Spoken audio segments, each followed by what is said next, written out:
What is up, everyone? Welcome back to another video. It is time to have a look at my Game Week 35 first transfer plans.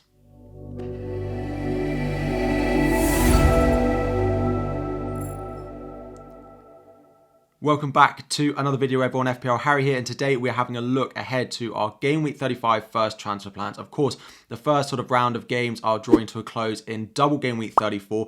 We still have the midweek games to go, so that might alter my plans, but here's just a video. I'm just going to chat through a little bit of my thinking of where my team is, what I want to do with my team over the next few weeks as well. Let me know how you've got on so far in Game Week 34. Of course, a lot still to play. A lot of us still having almost a full team of players still to play with double Game Week players from Brighton, Manchester United, Manchester City, all of that good stuff. So let me know how you've got on so far, but we'll have a full review of how my team's got on going into Game Week 34, how I review that later on in the week. Before we dive in, make sure you've hit that like button and make sure you have subscribed to the channel as well. So we only have 4 game weeks to go now that we actually have the ability to change. Of course, still some of Game Week 34 to go, but we have Game Week 35, 36, 37, and 38. We have 2 double game weeks in Game Week 36 and Game Week 37. We have Game Week 35 and then the final week of the season as well, Game Week 38, where there is always something that throws a spanner in the works. It's always a crazy week of FPL, all the matches kicking off at the same time. But today we are here to have a look at my team for Game Week 35. It is lining up as it is on screen. I'm probably going to play a 3-5-2 again. I think that's probably how I'm going to line up for the majority of the weeks between now and the end of the season. Big benching dilemmas for a couple of positions in my team. Do I want to start Kepa away at Bournemouth, or do I want to start Ederson at home to Leeds?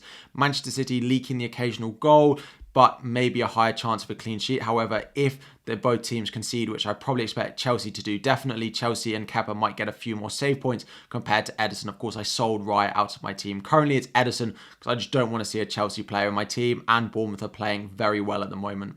I know that because I benched Dom Solanke in Game Week 34 for his goal. Again, the man's been so good to me, but I did bench him for Kieran Trippier this week. The other benching dilemma I have is my defence. So I'm currently starting Estupiñán at home to Everton and Trent at home to Brentford. There's no chance that those two aren't in my starting 11. It looks like Estupiñán is just going to continue to play. Trent's attacking returns are still there. The benching dilemma I have is, do I play Trippier at home to Arsenal, or do I play Luke Shaw away at West Ham? If it was a West Ham at home, then I would probably definitely go with Shaw, but it's the away fixture, and West Ham have been pretty good recently, so that's a bit of a decision I need to make. I have gone with Trippier. Again, Newcastle at home are really good, and I think Newcastle will get a point minimum out of that game against Arsenal, but I might end up starting Shaw in that one.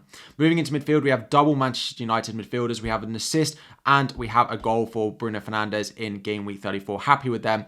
Then we have Mo Salah. Then we have double Brighton mids. Matoma didn't start. March had an early sub as well, so I'd hope they both start against Everton and in the midweek of Game Week 34. And up front, we have Erling Haaland and we have Ollie Watkins still in my team away at Wolves. Now, I look at my team and I think I don't really need to make a transfer this week. I don't particularly have a transfer I want to use. I have one free transfer and then 0.4 million in the bank to be going and playing with, so I can roll my transfer if I want to.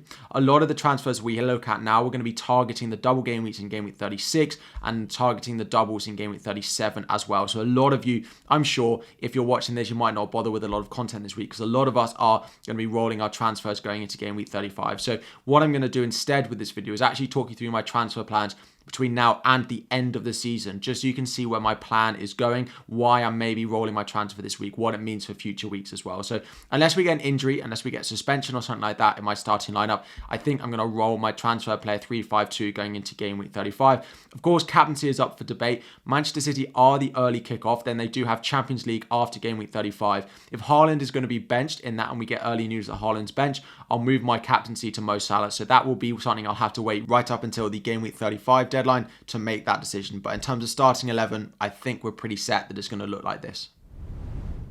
So what does that mean for my potential transfers going forward? So I think a very popular transfer going into Game Week 36 is going to be selling Ollie Watkins, who has Tottenham that week, and going to Alexander Isak. Now, I still think Isak is a better option than Callum Wilson at the moment. Still think Isak is first choice. However, when they play together, it does look like Isak is drifting out to the left and Callum Wilson is through the middle. I want to see a couple more games, particularly in Game Week 35, who plays against Arsenal, to see who really is the number one choice in that forward line, because Callum Wilson is scoring a lot of goals.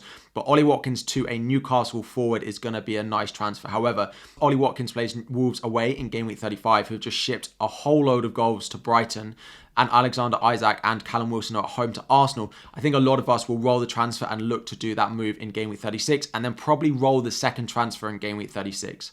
This, of course, will mean that we'll all have 2 transfers going into game week 37, and none of us will have any Arsenal players in our team. Arsenal have a great fixture at home to Nottingham Forest that week, and then are at home to Wolves in game week 38 as well. So game week 37 and game week 38 is time for us to be starting to buy some of those Arsenal players back into our team.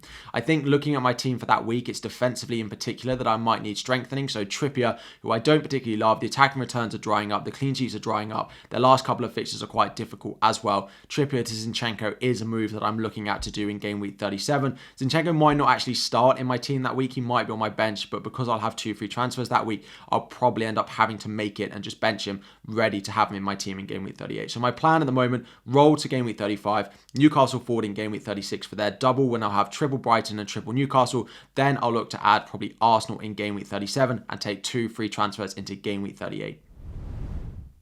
And what that will mean, taking 2 free transfers into game week 38, is I'll be able to take a lot of punts in my team. I'll be able to make a lot of last minute transfers and bring in players that I think will score well in just that one game week. It's a lot of fun picking players. Any of you keeping your free hit for game week 38, you'll have a lot of fun picking a team for the last week of season. There's always a lot of goals in that game week as well. It will give me 2 free transfers, and with the plan move, if it's Isak and then Zinchenko, I'll have about 1.4, 1.3 million in the bank, depending on the potential price changes. Now, I think Arsenal attack as well look to target. I don't necessarily have that much room in my attack, but Brighton are away to Aston Villa on the final day, so I might not necessarily want both March and Matoma. Manchester United won't have anything to play for, so do I still want Fernandes as well? Those are the transfers I'm looking at as well. Plus, I've got Alexander Isak up front, and I'm not that sold on him. So I could do 2 free transfers. I could downgrade Bruno Fernandes and then look to upgrade one of my forwards as well, potentially to Alvarez if we know he's going to start, or probably Harry Kane. Leeds away on the final day. It could be his last game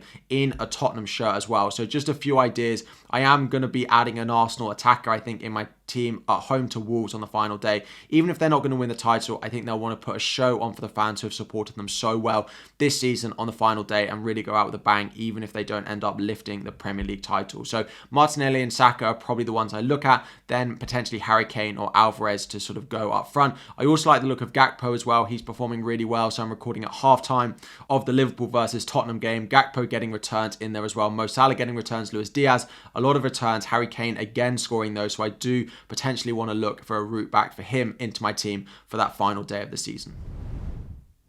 So, to be honest, not that much exciting stuff to report this week. I feel like it's going to be the same for the final few weeks of the season. There are some punts that you can start to take, and I'll have a video out later this week on a few of those differentials I think you could be starting to pick in your team. If you are chasing, you're looking for something different between now and the end of the season. This is my lineup. I'm currently benching Luke Shaw for Trippier, and I'm currently benching Kepa in favour of Ederson, Haaland captain, Salah vice captain, unless we get news that Erling Haaland might not start for Manchester City against Leeds in game week 35. Of course, tune into the deadline stream next weekend, because we'll hopefully have some early Manchester City team news to confirm that, to confirm the defenders you might own, the midfielders you might own as well, like Jack Grealish, and whether he's going to start that one before the Champions League.